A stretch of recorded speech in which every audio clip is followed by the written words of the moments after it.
Welcome back to another technical deep dive here in the debug zone. Today, we're tackling a big question and breaking it down with insights from other users. Hopefully, this clears up some misconceptions and helps you get the answer you need. So buckle up, stay a little curious, and let's jump right in.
And that's a wrap.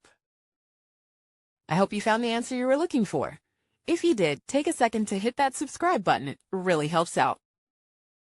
And let me know in the comments which solution worked best for you. See you next time in the debug zone.